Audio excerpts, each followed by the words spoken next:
O próximo inscrito é Paulo Leme.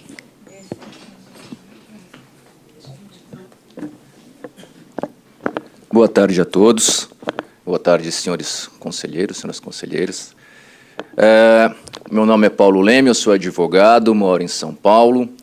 Sou fundador de uma ONG que se chama Instituto Vale a Pena, que tem por objetivo levar a questão da dependência química, informações a respeito de dependência química para jovens, para a população jovem. Eu mesmo, aliás, sou um dependente químico. Eu estou há 20 anos em abstinência e acreditem em mim, para resumir a história, eu estive à beira da morte. Então, eu acredito que hoje, pelo simples fato de estar aqui falando com vossas excelências, eu posso ser considerado um caso de sucesso, pelo menos do meu ponto de vista. E agradeço muito ao Ministério Público a oportunidade que confere a toda a sociedade poder se manifestar sobre um tema tão importante, tão candente na nossa sociedade.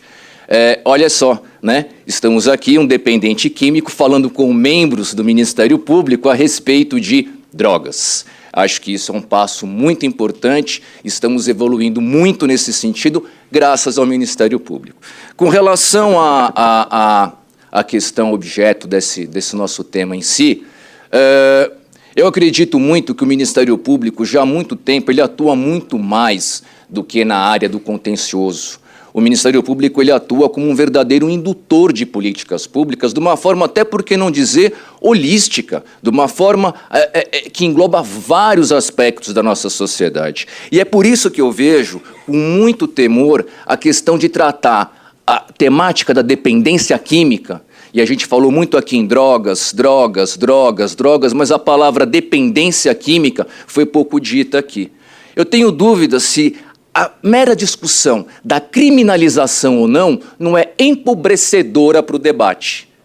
Dizer se vai apenas legalizar o uso ou não legalizar o uso, eu não sei se é o lado que é o mais pobre dessa discussão tão complexa e tão difícil como nós vimos aqui.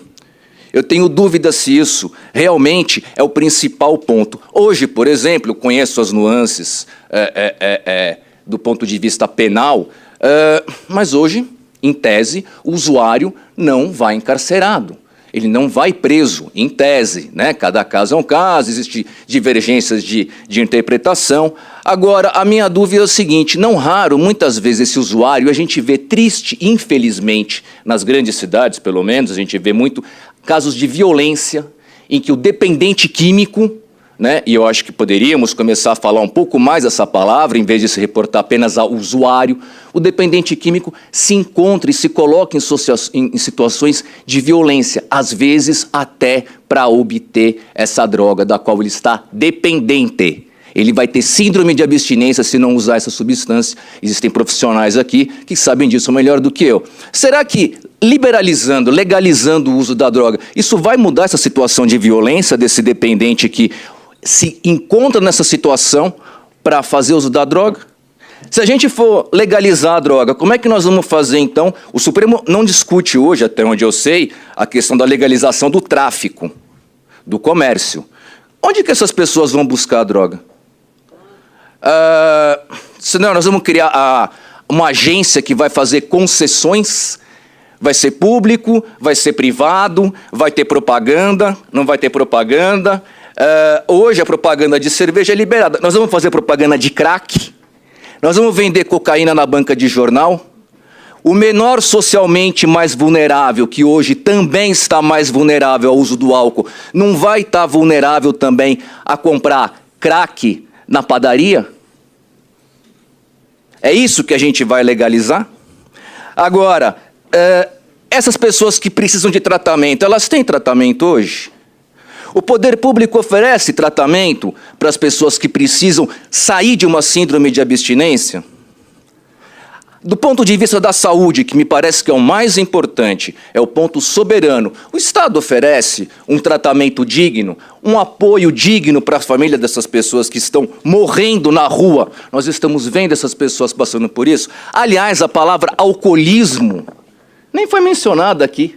Nós nem conseguimos lidar com a doença do alcoolismo, com a dependência do álcool, que, como foi mostrado aí, atinge 10% da população. Tem um monte de pesquisa falando isso, e nós não conseguimos lidar com a questão do alcoolismo. Então eu tenho sérias dúvidas se a gente não precisa realmente partir para informação não esporádica, educação, de uma forma constante, para poder, pelo menos, informar as novas gerações a respeito do que é dependência química. Enquanto isso não for feito, nós vamos continuar enxugando o gelo. Obrigado, boa tarde a todos.